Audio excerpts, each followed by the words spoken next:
On February 28, 2026, 30 hypersonic missiles dropped out of the sky at a 90-degree angle and slammed into a pinpoint target in Tehran. The target was Iran's supreme leader, Ali Khamenei. He was a man who had not been truly vulnerable to an outside attack for 36 years. Israel's goal had been to slow the nuclear program by targeting facilities, but the 2018 document heist in Tehran changed that calculation. After stealing 0.5 ton of nuclear records from a secret warehouse, Mossad realized that as long as the leadership remained intact, destroyed labs were simply rebuilt deeper underground. Assassinating a head of state carries the risk of a full-scale regional war. To prevent that, planners required the ability to confirm his location by the meter and the second, ensuring a strike that left no room for error or collateral damage. The main obstacle was where Khamenei lived. The Pasteur Street compound is a 30-acre fortified zone embedded in Tehran's dense urban sprawl. This diagram outlines surface defenses. 3 concentric security rings lock down the perimeter, tightening to a 350-meter radius packed with signal jammers. But the primary defense was the underground bunker. A 5-kilometer tunnel network connects directly to exits hidden inside hospitals and elementary schools. Attacking this physical space with standard military force would be a blind guess. Even if jets leveled the surface buildings, Khamenei could slip away through the tunnel network. The architecture of the bunker made him effectively untouchable from the outside. To bypass that perimeter, U.S. and Israeli intelligence launched an orbital siege. They deployed OFEC and KH-11 satellites to monitor the compound from 500 kilometers above. These lenses were precise enough to track vehicle shadows on the pavement and identify specific antenna placements on individual rooftops.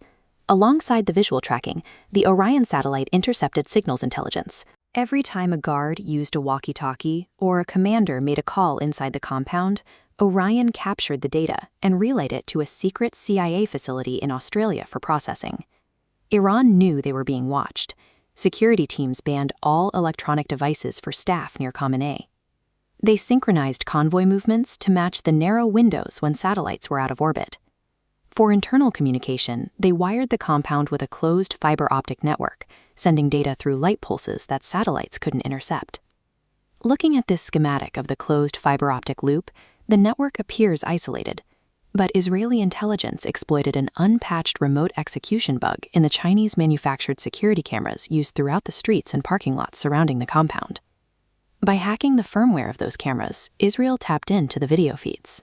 Iran's own internal security cameras had been quietly turned against it, creating a visual net that bypassed the physical walls of the compound. This surveillance was augmented on the ground. Mossad recruited or planted maintenance staff, plumbers, and electricians within the compound's inner circle. They used Pegasus spyware to monitor the phones of drivers and guards, tracking everything from waste disposal to food deliveries. This combination of orbital, cyber, and human espionage pulled in hundreds of thousands of hours of video and audio recordings. This created an intelligence bottleneck.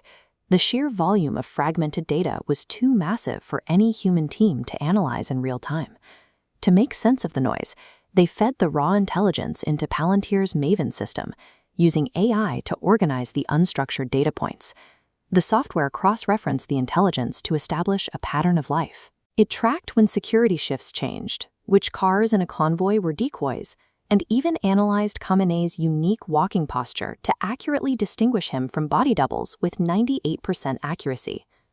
In late 2024, the political situation shifted.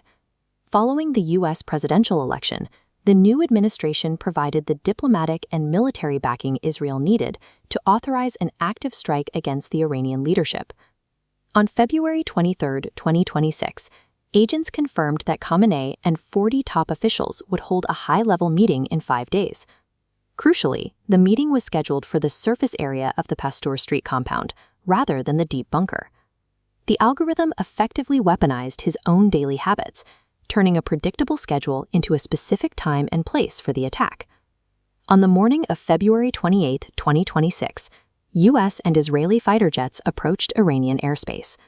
They were operating within a strictly timed 12-minute execution window. To bypass anti-aircraft systems, dormant supply chain malware was activated. Iranian radar screens glitched and went blank. As a backup, electromagnetic jamming blocked remaining signals. Simultaneously, pre-planted drones destroyed anti-air batteries, leaving the path to Tehran open. The jets reached the Pasteur Street compound at 9:40 a.m. 30 Blue Sparrow hypersonic missiles hit the surface meeting room at pinpoint coordinates, destroying the building and killing everyone inside. The strike bypassed a direct military engagement entirely. By the time the first missiles arrived, the Iranian defense grid had already been rendered non-functional from within. 12 minutes after the strike, millions of Iranian citizens received a push notification on Bade Sabah, a popular religious prayer app. The message declared the regime's fall and ordered the military to surrender. The hack of a civilian prayer app was a final display of reach. It proved that the intelligence agencies had compromised Iran's domestic infrastructure just as thoroughly as its military networks. Deep earth bunkers no longer provide the immunity they once did. When an intelligence agency can reconstruct your movements through data, even layers of concrete cannot prevent a target.